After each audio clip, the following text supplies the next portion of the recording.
नारायणं नमस्कृत्यं नरं चैव नरोत्तमं देवीं सरस्वतीं व्यासं ततो जयमुदीरयेत् वसुदेवसुतं देवं कंसचाणूरमर्दनं देवकी परमानन्दं कृष्णं वन्दे जगद्गुरुं मूकं करोति वाचालं पङ्गुं लङ्घयते गिरिं यत्कृपातमहं वन्दे परमानन्दमाधवम् परमानंद माधवम. हरिओम. हरिओम. तिसरा श्लोक म्हणा सुमित्रा तुम्ही. तिसरा स एवायं मया तेद्य योग प्रोक्तः पुरातनः भक्तोऽसि मे सखा चेति रहस्यं ह्येतदुत्तमम्. तोची हा बोलिलो आज तुझ योग पुरातन जीवींचे गुज हे थोर तूही भक्त सखा तसा. आपण पहिल्या ओळीबद्दल बोललो आणि रहस्यम येतद उत्तमम याच्याबद्दल आपलं बरंचसं विवरण संपलेलं आहे. फक्त इथे रहस्य या शब्दाने जी एक गुह्यता आपल्याला जाणवते तर त्या गुह्यतेचा निर्देश अशासाठी केलेला आहे की त्याच्यातनं त्यांनी काय लक्षात आणून द्यायचंय की एखादी व्यक्ती जरी कितीही हुशार असली, शहाणी असली, कर्तृत्व संपन्न असली तरी ते आत्मतत्व, तिच्यामधल्या आत्मतत्वाच्या अस्तित्वाबद्दल ची जाणीव की ती तिला आपली आपली नाही होऊ शकत. त्याच्याकरता कोणीतरी अनुभव त्यांनी स्वानुभूती घेतलेली आहे असा गुरु लागतो. त्या गुरुंनी जेव्हा गुरूंकडून जेव्हा उपदेश मिळतो तेव्हा त्याला स्वतःतल्या आत्मतत्वाची जाणीव होऊ शकते. त्याच्याशिवाय त्याला ती होत नाही. आणि म्हणून हा योग हा गुरु शिष्य परंपरेने भगवंतापासून पुढे पुढे जात अनेक राजर्षींपर्यंत पोहोचला. आणि इथे सुद्धा भगवद्गीतेमध्ये श्रीकृष्ण आणि अर्जुन अशी उत्तम गुरु शिष्यांची जोडीच आहे. अर्जुन हा शिष्य भावाने श्रीकृष्णाला शरण गेलेला आहे आणि त्याच्यानंतर उपदेश द्यायला श्रीकृष्णाने सुरुवात केलेली आहे. आता आपण ज्ञानेश्वरीतल्या या श्लोकावरच्या ओव्या आपल्या वाचायच्या राहिल्यात. त्याच्या आधाराने आपण भक्तोसी मे सखाची याच्यावरचं विवरण त्याच्या आधाराने करणार आहोत. ओव्या आहेत 27 ते 31.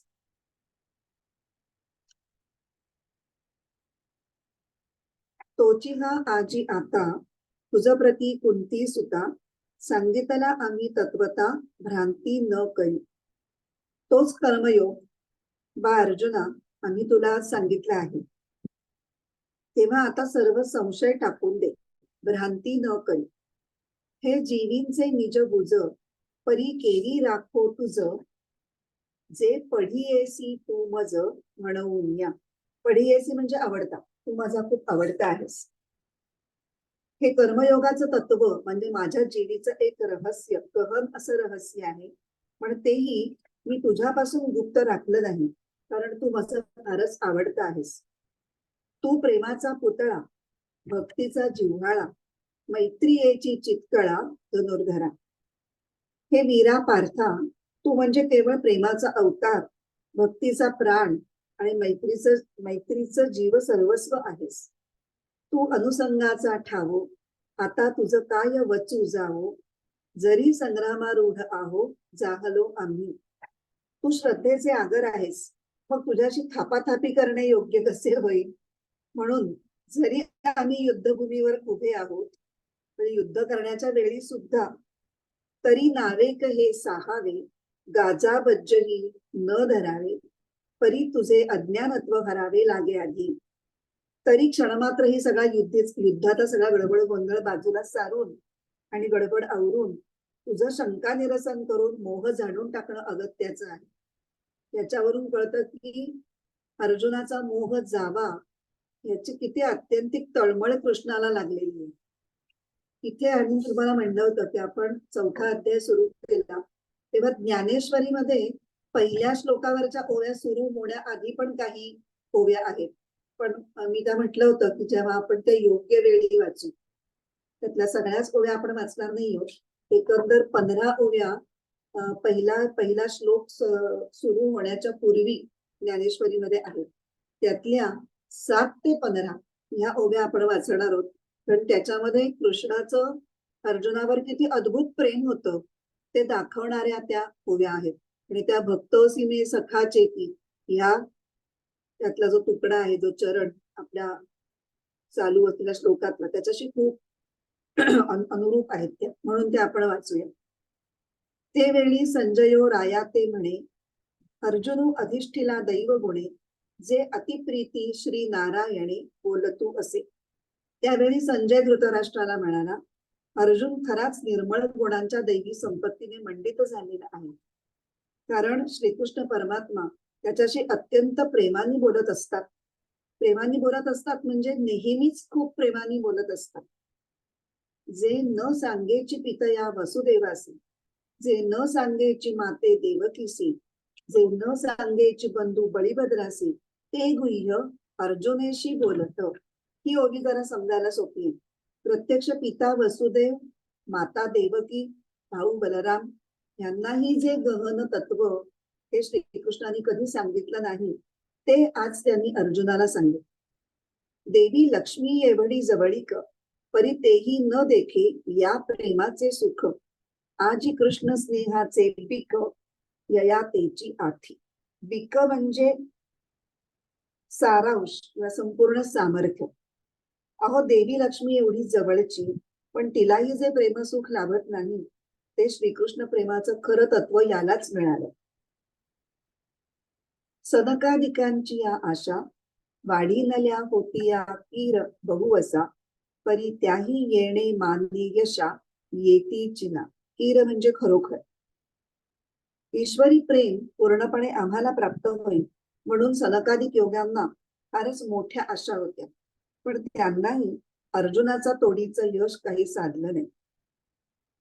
त्याचे चार सनक, सनकादिक आणि सुनंदन वगैरे जे चार जे आहेत ते ब्रह्मदेवाचे मानसपुत्र आणि ते अत्यंत कडकडीत वैराग्य संपन्न. ब्रह्मदेवाने त्यांना निर्माण करून त्यांना आज्ञा दिली की तुम्ही आता प्रजा वाढवा. ते सृष्टीच्या आरंभाचं सगळं चित्र आहे. पण ते इतके कडकडीत वैराग्य संपन्न होते की ते म्हणले की आम्हाला सृष्टी म्हणजे प्रजा वाढवण्यामध्ये काहीही रस नाही. आम्ही फक्त परमेश्वराचं नामस्मरण करणार आणि परमेश्वराचीच प्राप्ती हेच आमच्या आयुष्याचं उद्दिष्ट आहे. इतके ते वैराग्य संपन्न आणि ज्ञान संपादन करण्यासाठी फोकस्ड असे, पण त्यांना सुद्धा हे भाग्य लाभले नाही. या जगदीश्वराचे प्रेम एक दिसत असे निरुपम, कैसे पार्थे येणे सर्वोत्तम, पुण्य केले. या जगन्नायकाचे अर्जुनाविषयीचे प्रेम केवळ तुलनारहित आहे. अहो या अर्जुनाची केवढीही पुण्याई. हो का जयाची या प्रीती, अमूर्त हा आला व्यक्ती, मज एकवंकी यांची स्थिती आवडतू असे. अर्जुनाची केवढी पुण्याई की प्रत्यक्ष निराकार परमेश्वर त्याच्याकरता साकार होऊन अवतरला आहे. मला हे दोघे अगदी एकरूपच वाटतात. हे सगळं संजय धृतराष्ट्राला सांगतोय बरं. एरवी हा योगिया ना डळे, वेदार्थासी ना कळे, जेत ध्यानाचेही डोळे पावती ना. सामान्यतः जो योग्यांनाही सापडत नाही, वेदार्थाला समजत नाही आणि ध्यानधारणेची दृष्टी ज्याला पाहू शकत नाही, तो हा निजस्वरूप अनादि निष्कंप परी कवणे माने सकृप चांगला आहे. तो श्रीकृष्ण आत्मस्वरूप अनादि आणि निर्विकार असूनही पहा बरं या अर्जुनाविषयी किती प्रेमळ आणि सदय झाला आहे. प्रेम हा सुद्धा एक विकारच आहे ना. तो अविकारी आहे, निर्विकार आहे, पण त्याच्या मनात सुद्धा अर्जुनाविषयी हा प्रेमाचा विकार उत्पन्न झालेला आहे. हा त्रैलोक्य पटाची घडी, आकाराची पैलथडी, कैसा याची ये आवडी आवरला असे. हा कृष्ण त्रैलोक्यरूप वस्त्राची जणू काय घडीच व आकारादी विकारांच्या पलीकडचा असूनही पहा या अर्जुनाच्या आवडीने कसा आपल्या आहारी आणला आहे.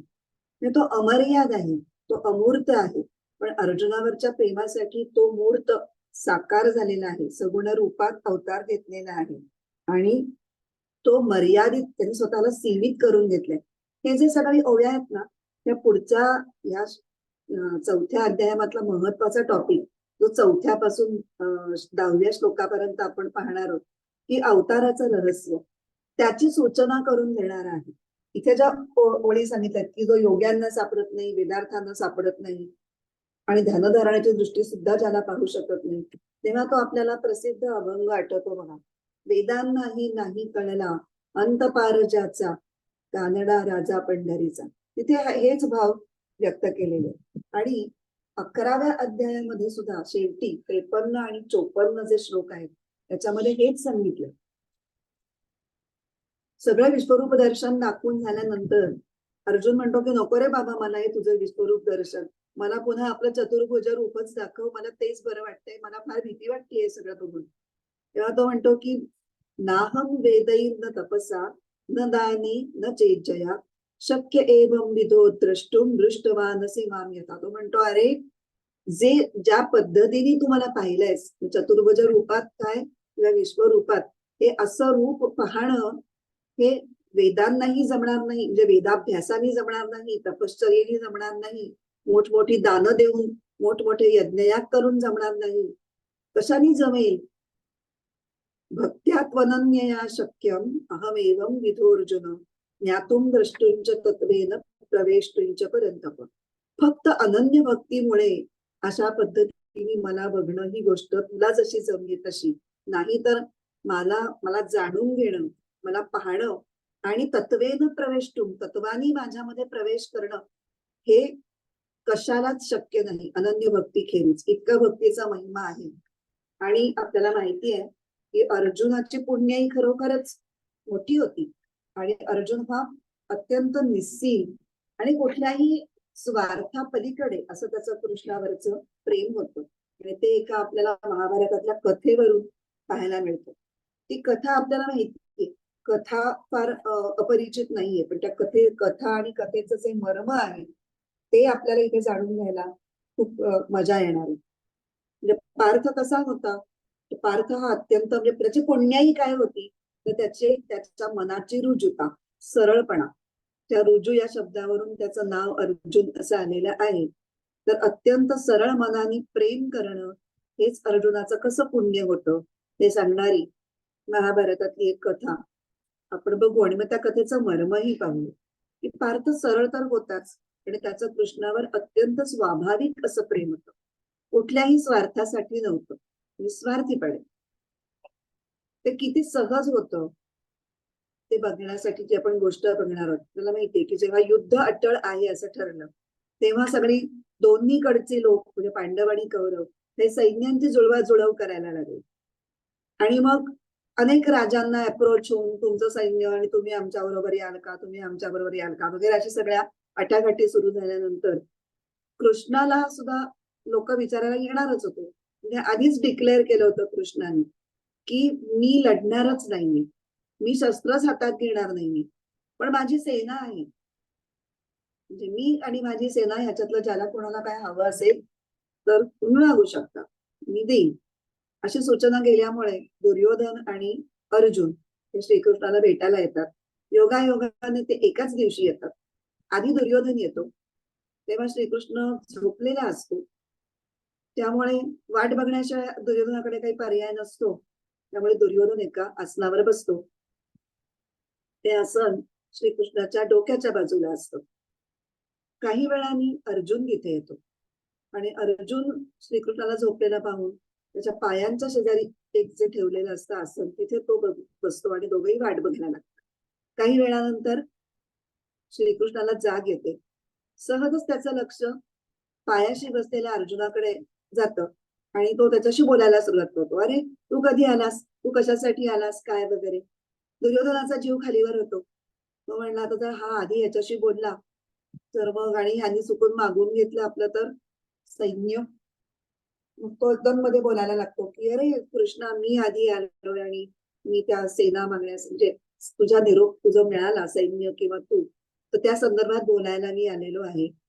कृष्ण त्याला अडवतो, म्हणतो थांब जरा, तू आधी आला असलास तरी मी आधी अर्जुनाला बघितलंय आणि दुसरं असं आहे की तू मोठा आहेस आणि अर्जुन लहान आहे, त्यामुळे लहानांचा अधिकार आधी काही मागायचं असेल तर आणि मग तो अर्जुनाला म्हणतो, बोल काय हवंय तुला?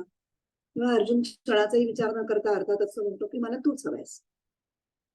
त्याच्यानंतर दुर्योधनाला हुश्य होतं, पण त्याला भयंकर टेन्शन आलेलं असतं की याला आधी संधी मिळालेली, जर यांनी सेना घेऊन टाकली तर या निशस्त्र न लढणाऱ्या कृष्णाला घेऊन मी करू काय? हे पांडव सारखे याची पाद्यपूजा वगैरे करत बसलेले असतात, मी काही असलं करणार नाही, मला त्याचा काय उपयोग? पण त्याचं टेन्शन लवकरच उतरतं आणि तो आनंदाने सेना घेऊन परत जातो. आता इथे या कथेचं मर्म आपल्याला बघायचंय की खरं तर दुर्योधन काय मागणार हे श्रीकृष्णाला माहिती नव्हतं का? माहितीच होतं त्याला की हा सेनेचीच निवड करणार आणि ह्याला आपलं काही कौतुक नाही, हे त्याला माहिती होतं. मग त्यांनी एवढं नाटक कशासाठी केलं की नाही नाही हाच लहान आहे, मीच याला आधी बघितलंय, ह्यालाच आधी निवड करण्याची संधी द्यायला पाहिजे. हे सगळं आटापिटा करण्यापाठीमागचं कारण काय? ते कारण असं आहे की दुर्योधन काय मागणार किंवा काय मागणार नाही ह्याचा याला प्रश्न असतो, त्याला ते व्यवस्थित माहिती होतं. पण समजा दुर्योधनाला जर आधी निवड करण्याची संधी दिली असती तर दुर्योधनाने सेना घेतलीच असती. पण मग अर्जुनाकडे एकच पर्याय उरला असता, तो म्हणजे श्रीकृष्णाला ऍक्सेप्ट करण्याचा. म्हणजे त्याला ही त्याची परीक्षा बघायची होती की पर्याय उपलब्ध असताना सुद्धा अर्जुन माझीच निवड करतो का नाईलाजाने त्याला माझी करावी लागली, हे तिथे कळलं नसतं. आणि ते त्याला पारखून घ्यायचं होतं की कृष्णाला स्वीकारण्याशिवाय पर्यायच नाही अशी स्थिती नसताना, जेव्हा त्याच्याकडे दुसरा पर्याय आहे तेव्हा सुद्धा त्यांनी मला स्वीकारलं आहे, म्हणून त्याला आनंद झाला आणि त्याची भक्ती, त्याचं प्रेम त्यांनी पारखून घेतलं. मग दुर्योधन गेल्यानंतर कृष्णाने अर्जुनाला विचारलं की का रे, तुमच्याकडे आधीच सैन्य कमी आहे, मग माझी एवढी नारायणी सेना सोडून मी लढणार नाही हे सांगितलं असं तू मला का निवडलास? तेव्हा कृष्णाला हसून म्हटला अर्जुन की अरे कृष्णा, तुझ्याशिवाय आम्हाला काही गोड लागणार आहे का? त्रैलोक्याचं राज्य जरी दिलं तरी ते तुझ्या विरहित असेल तर आम्हाला त्याची काहीही पत्रास नाही, काही त्याचं कौतुक नाही. आणि ह्याच्या पुढे जे अर्जुन बोलला ते अधिक महत्वाचं. तो म्हणला, अरे कृष्णा, मी तुला मागावं आणि मग तू माझ्याकडे यावंस एवढा का मी तुला परका आहे? आणि हे वाक्य हे श्रीकृष्णाचं मन जिंकणारं वाक्य होतं.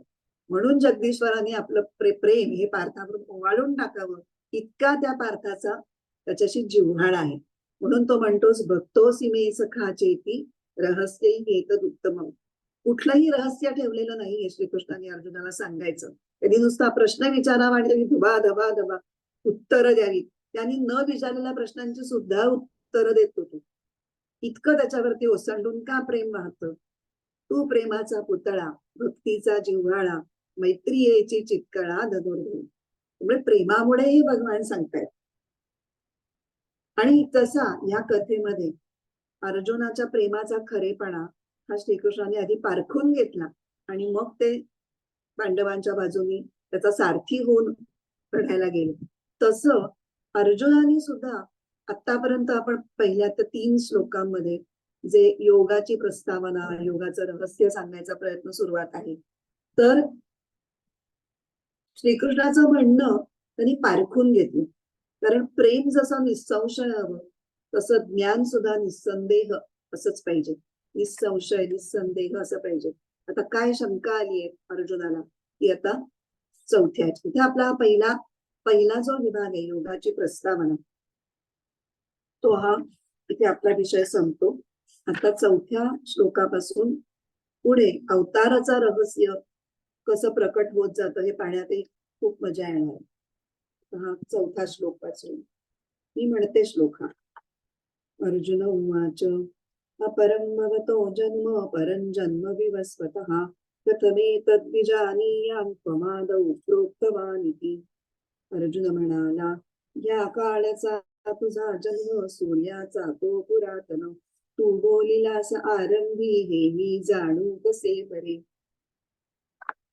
ही कृष्ण आणि अर्जुन यांच्या संवादातली जी कुमारी आहे ना, ती ज्ञानेश्वरी वाचता वाचता खूपच आणखीन वाढत जाते. कारण एरवी गीता थोडीशी कट शॉर्ट आहे, म्हणजे अशी टू द पॉइंट आहे.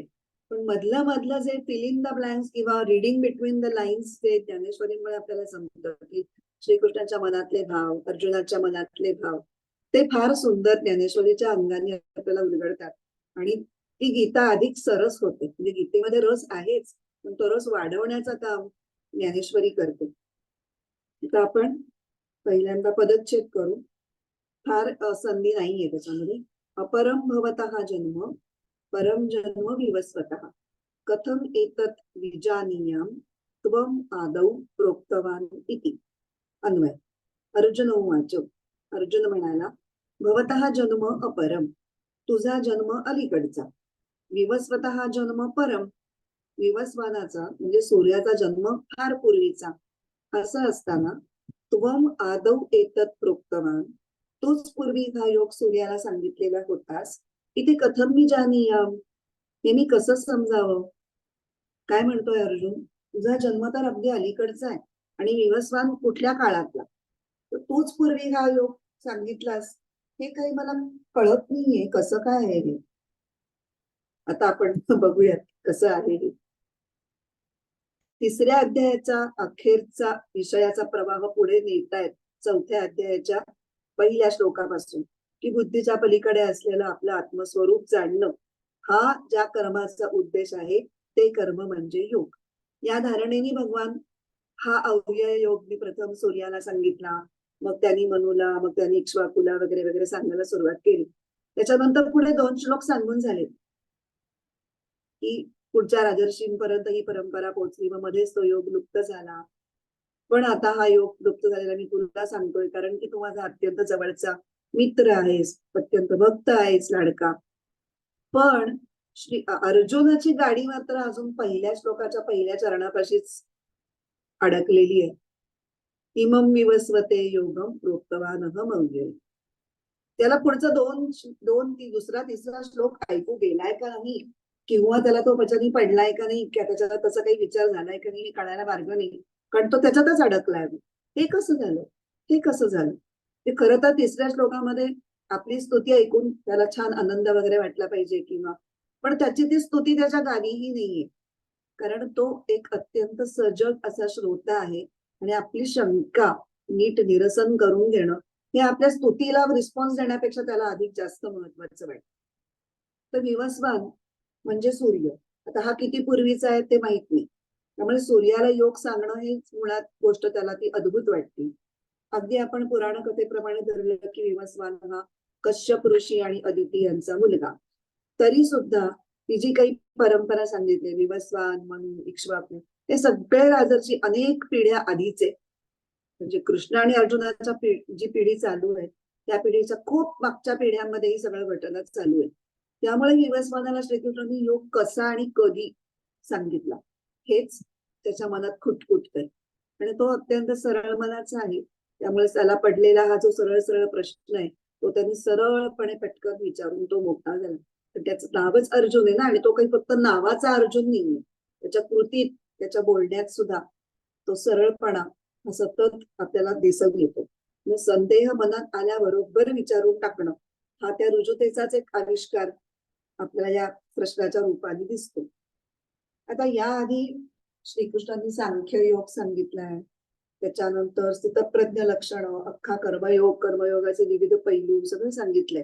ज्ञानी लोकांना सुद्धा त्याच्यामध्ये कसा उपदेश केलाय. त्यामुळे श्रीकृष्ण किती ज्ञानी आहे आणि त्याचं विवरण किती सूक्ष्म आहे याचा एक थोडासा मोठेपण हे आता अर्जुनाच्या मनात ठसत चाललेलं आहे. त्याचबरोबर श्रीकृष्णांनी त्याची स्तुतीही केलेली आहे. पण हा प्रश्न विचारण्यापूर्वी श्रीकृष्णाचा मोठेपणा किंवा आपली त्याच्याशी असलेली अत्यंत जवळीक किंवा त्यांनी आपली केलेली प्रशस्ती किंवा स्तुती त्यातली कुठलीही गोष्ट अर्जुनाने मध्ये आणून दिलेली नाही, किंवा मध्ये आणून दिलेली म्हणजे त्या कुठल्याही गोष्टीचं दडपण त्यांनी मनावर न घेता त्याच्या मनात जी विसंगती त्याला जाणवते, कालाच्या दृष्टीने विसंगती, ती तो आता मोकळेपणाने विचारतो.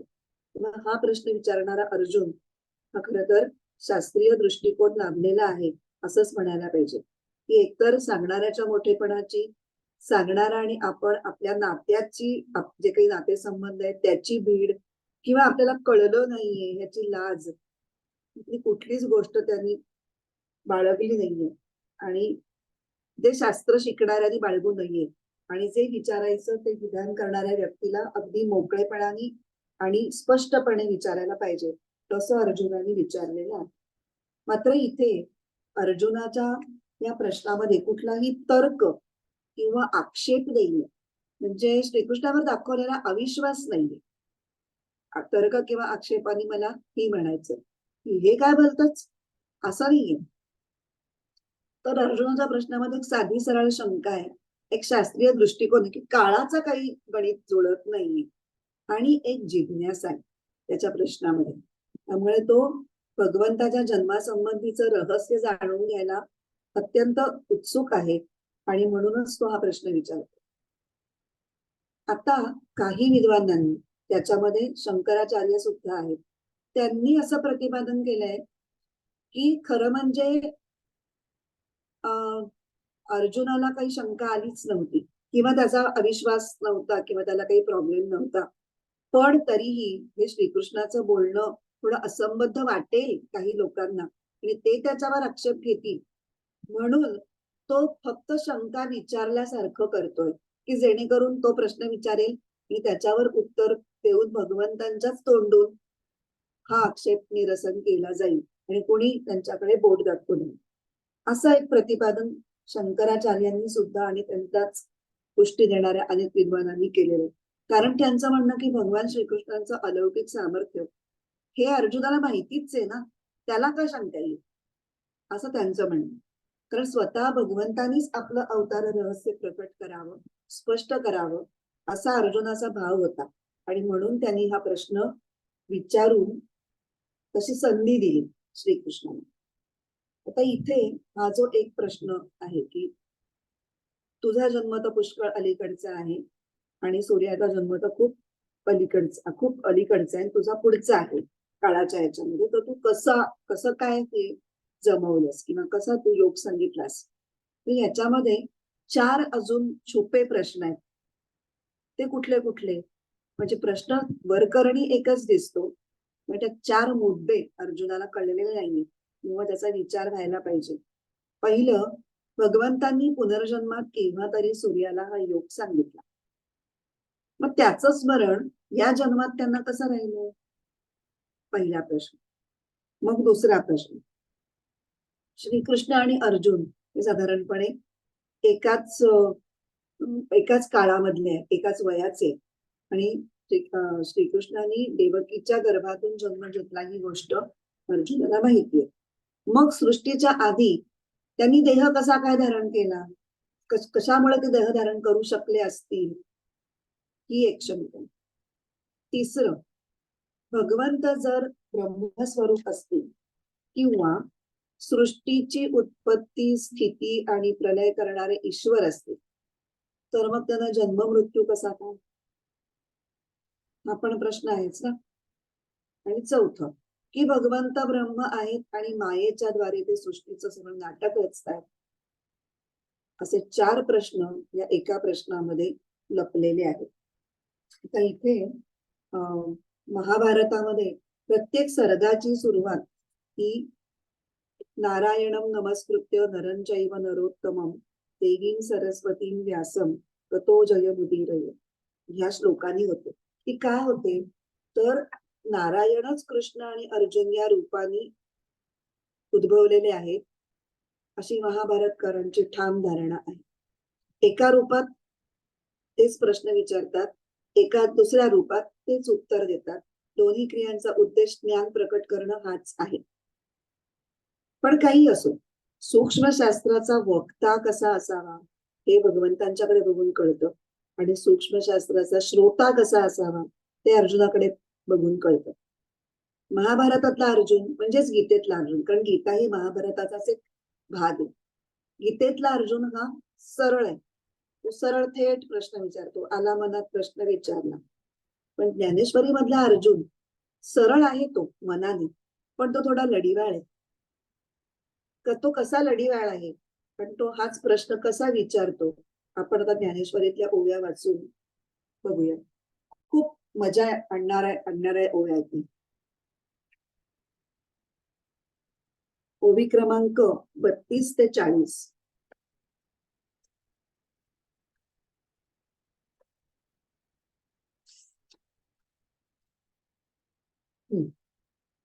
तव अर्जुन म्हणे श्रीहरी, माय आपुलेयाचा स्नेहो करी, येथ विस्मयो काय अवधारी कृपानिधी. आपण काय करणार आहोत, आधी ओवी अर्थ असं 32 ते 40 वाचून घेऊ आणि मग थोडं त्याच्यावर मी नंतर बोलू. तेव्हा ज्या ओव्यांचा आपल्याला संदर्भ घ्यायचा असेल त्या ओव्या मी परत सांगेन.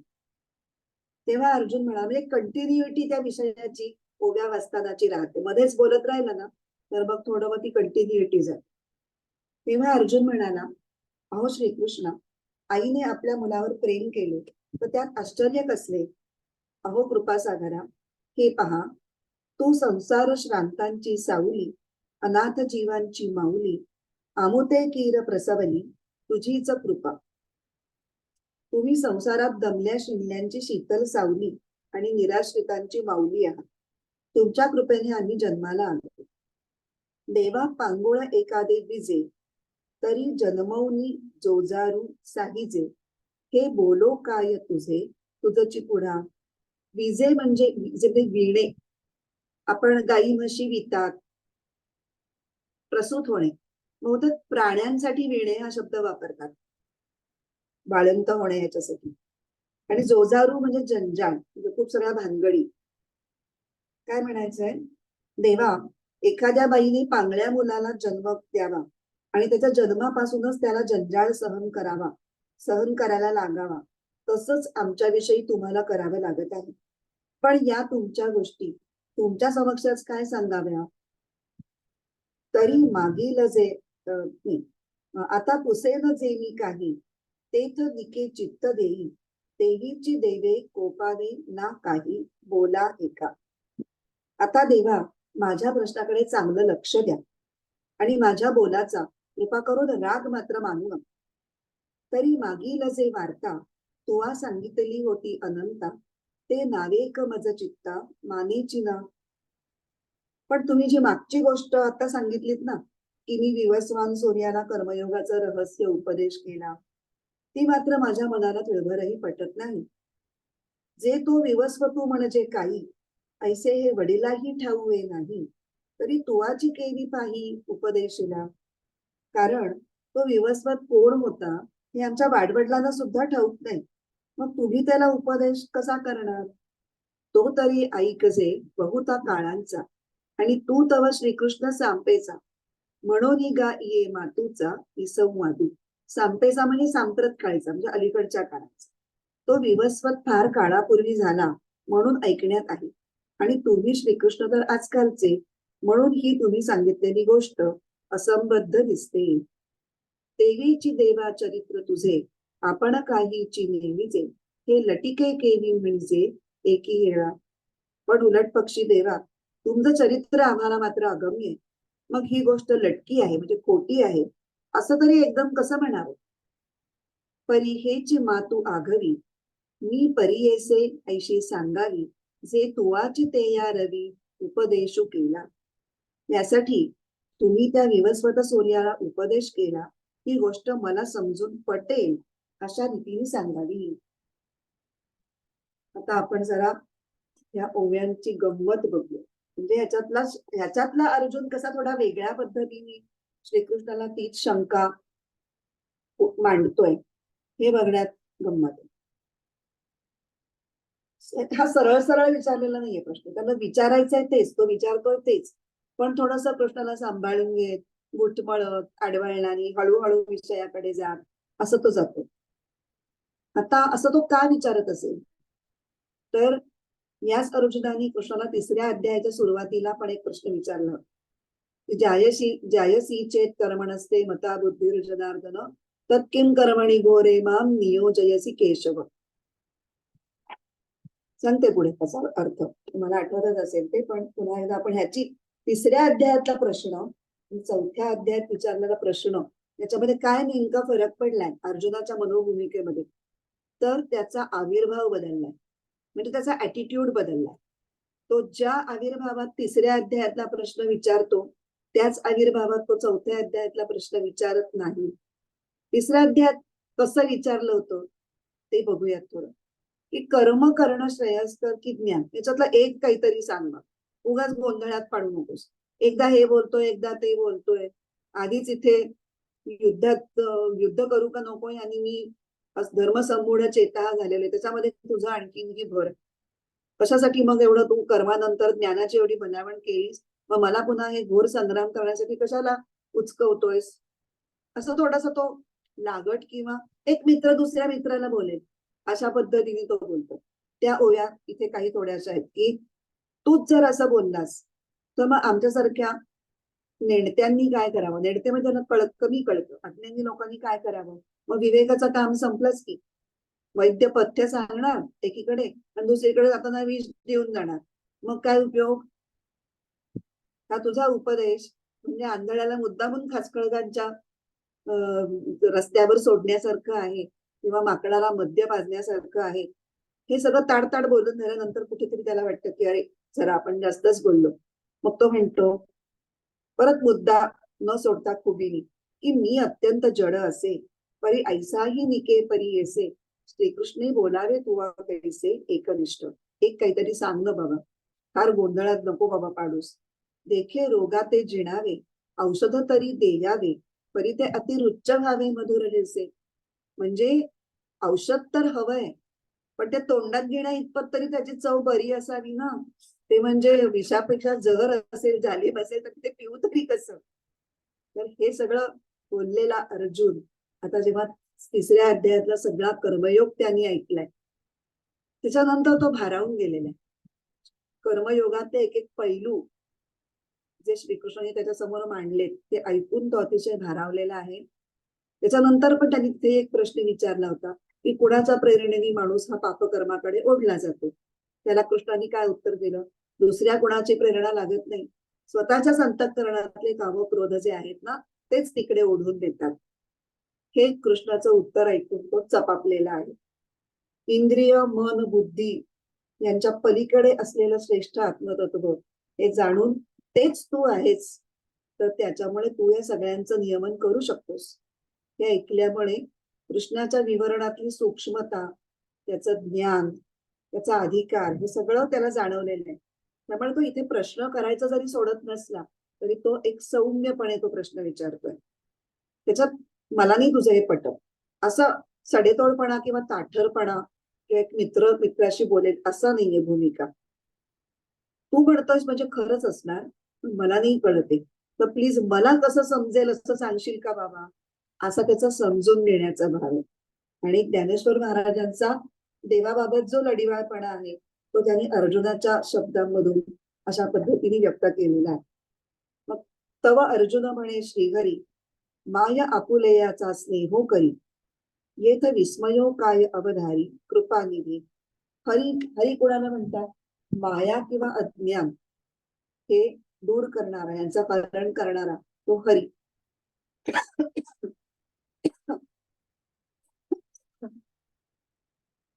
आणि इथे एकाच ओळीमध्ये हरी आणि कृपानिधी अशी 2 संबोधनं का बरं वापरली असतील? तर आपण हे असं मला काही समजत नाहीये, मला काही कळत नाहीये, विसंवाद वाटतोय वगैरे जे काही म्हणतोय त्याच्यामुळे याला राग आला तर म्हणून थोडीशी तो शाब्दिक लाडीगोडी लावायचा प्रयत्न करतोय. मग तो म्हणतोय, तू संसार श्रांतांची सावली, अनाथ जीवांची माऊली, अमोते कीर प्रसवली तुझीच कृपा. आम्ही सगळी तुझीच लेकरं, तुझ्याच कृपेमुळे जन्मलेलो आहोत. पण एखाद्याला जर पांगळं मूल झालं तर त्याला तुझा जास्त त्रास सहन करावा लागतो की नाही? तसं मी तुझं पांगळं मूल आहे. तू सांगतोस पण माझी माझी कपॅसिटी कमी पडते, मला ते पटपट कळत नाहीये, त्यामुळे तुला माझा थोडा जास्त त्रास होईल, मी जरा जास्त प्रश्न विचारणार तुला. तर मी जे काही विचारतोय त्याच्याकडे तू लक्ष दे आणि त्याचा तू राग मानू नकोस. आता पुसेन जे मी काही, तेथ निके चित्त देई, देवीची देवे कोपावे ना काही, बोला एका. तरी मागील जे वार्ता तुवा सांगितलेली होती अनंता, ते नावेक मज चित्ता मानेचे ना. आता हे बोलल्यानंतर कृष्णाला रागवायची पण पंचाईत आहे ना. तर विवस्वानाला मी पूर्वी योग सांगितला, की मागे जे तू काही मला सांगितलंस, मागे झालेली घटना जी तू आता सांगितलीस, ते अनंता आणि मुद्दाम अनंता हा हा हा शब्द का वापरलाय, की तू खूप मोठा आहेस, तू अनंत आहेस. आता थोडं थोडं त्याचं ज्ञान, त्याचं मोठेपण हे अर्जुनाला पटायला लागले. त्याचा एक त्याच्यातून निर्देश होतो, तो अनंता म्हणतोय त्याला. थोडस नावेक म्हणजे थोडस, ते मला माझ्या चित्ताला ना थोडस पटत नाही. अरे विवस्वान म्हणजे आपल्याला, म्हणजे आपल्या वाडवडिलांना सुद्धा जो ठाऊक नाही, तर त्याला तू केव्हा उपदेश दिलास बाबा? मी तर ऐकतो की तो खूप पुरातन आहे, तू तर आता अगदीच अलीकडचा आहे. मग या गोष्टीचा विसंवाद नाही का वाटणार? पण देवा, तुझं चरित्र खूप अगम्य आहे.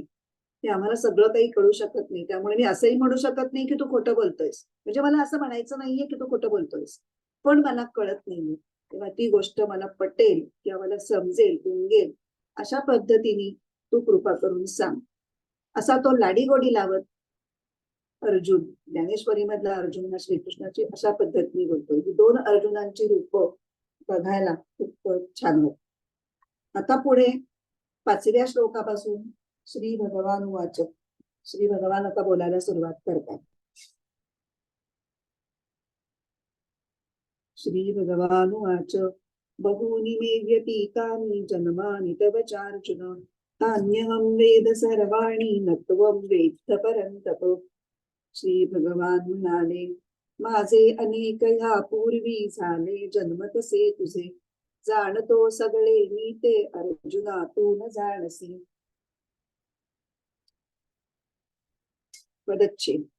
बहूनि मे व्यतीतानि जन्मानि तव च अर्जुन, तानि अहं वेद सर्वाणि न त्वं वेत्थ परन्तप.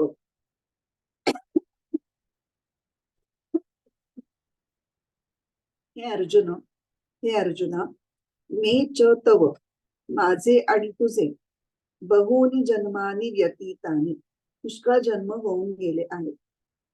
हे परंतप, हे शत्रुनाशना, तानि सर्वाणि अहं वेद, त्या सर्वांना मी जाणतो.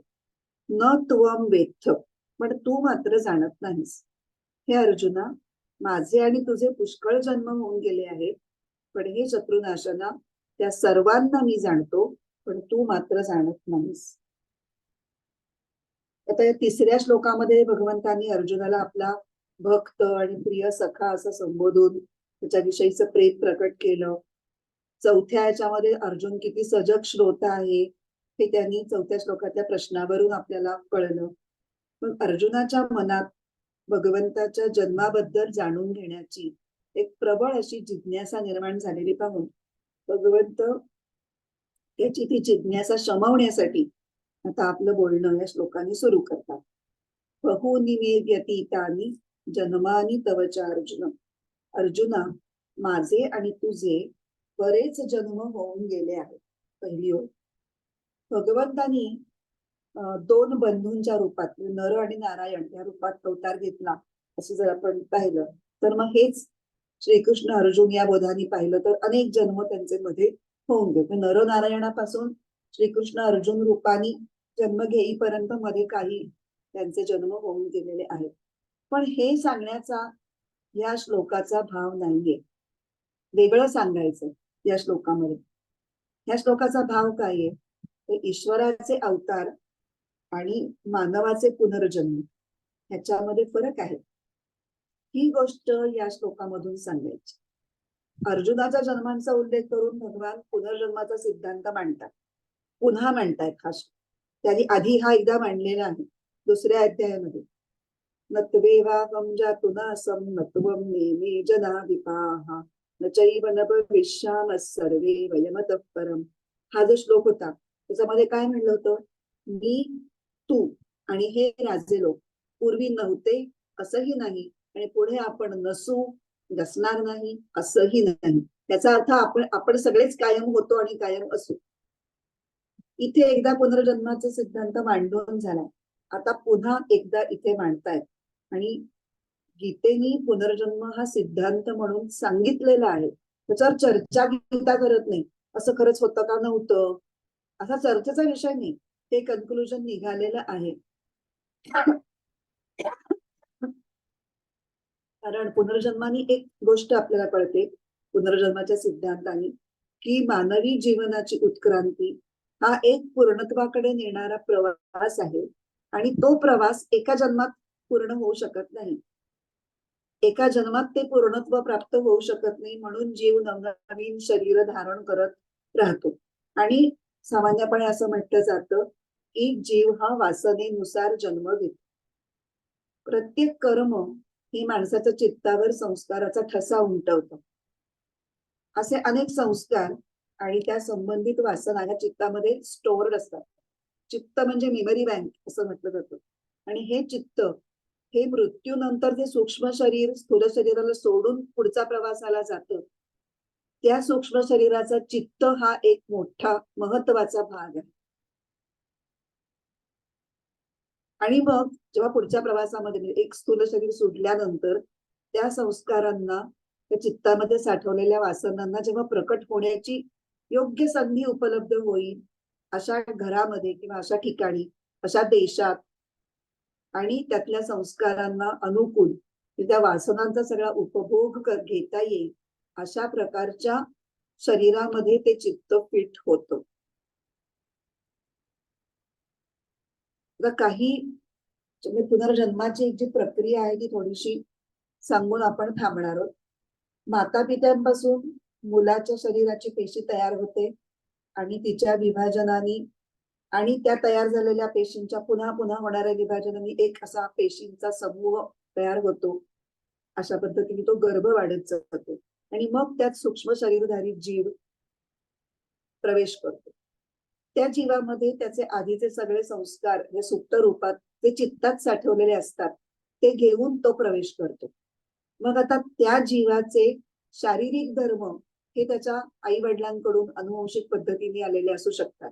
रंगरूप, केसाचा रंग किंवा काय त्याची उंची वगैरे, खाण्यापिण्याच्या आवडीनिवडी किंवा काही असं. पण बाकी ज्या काही गोष्टी असतात म्हणजे अध्यात्म असेल, कला असेल, त्याचा स्वभाव असेल, तर ह्या ज्या गोष्टी असतात ह्या त्या पूर्वजन्माच्या संस्कारातून त्या घडलेल्या त्या काही एका स्टेप पर्यंत डेव्हलप झालेल्या असतात त्या जीवामध्ये आणि मग त्या बाहेर होऊन प्रकट होतात. जसं की कालिदासाचे वडील काही कवी नव्हते किंवा शंकराचार्यांचे वडील काही तत्वज्ञ नव्हते. मग हे कवित्व कालिदासामध्ये कुठून आलं? त्याच्या पूर्वजन्मीच्या संस्कारामधून आलं. आणि हे आपण बरेच ठिकाणी बघतो की घरामध्ये काहीही बॅकग्राऊंड नसताना ते लहान मूल एकाएकी अतिशय सुंदर गात असतं किंवा सुंदर तबला वाजवत असतं किंवा एखाद्या खेळामध्ये प्रवीण खूप लहान वयात असं अलौकिक असं त्याच्यामधली स्किल आपल्याला दिसून येतं. तेव्हा आपल्याला पुनर्जन्मावर विश्वास ठेवायला लागतो. तेव्हा या एकाच श्लोकामध्ये भगवंतांनी अर्जुनाचे पूर्वी अनेक जन्म झाले असं सांगून पुनर्जन्माचं विधान केलं आणि आपले स्वतःचे अनेक पूर्वी जन्म झाले हे सांगून ईश्वरी अवतारांचा संकेत केला. त्यामुळे माझे आणि तुझे पुष्कळसे जन्म झाले असले तरीही ते वेगवेगळ्या प्रकारचे आहेत हे सांगण्यासाठी पुढची ओळ तान्यहम वेद सर्वाणी नत्वम वेत्थ परंतप की ते सांगतात की तुझे खूप जन्म झाले, माझे खूप जन्म झाले, पण तुझ्या जन्मात आणि माझ्या जन्मात खूप फरक आहे. त्याच्यामुळे मी ते सगळे जाणतो आणि तू जाणत नाहीस. ते आता आपण अन्यहम वेद सर्वाणी आणि नत्वम वेत्थ परंतप या ओळींवरची आपण विवेचन पुढच्या क्लासमध्ये बघू. कारण आता ते मोठं आहे, ते मध्ये थांबवता येणार नाही. त्यामुळे इथे आपण थांबूया. प्रार्थना म्हणूया. ओम पूर्णमद पूर्णमिदं पूर्णात् पूर्णमुदच्यते पूर्णस्य पूर्णमादाय पूर्णमेवावशिष्यते. ओम शांती शांती शांती. हरिः ओम. श्री गुरुभ्यो नमः. हरिः ओम.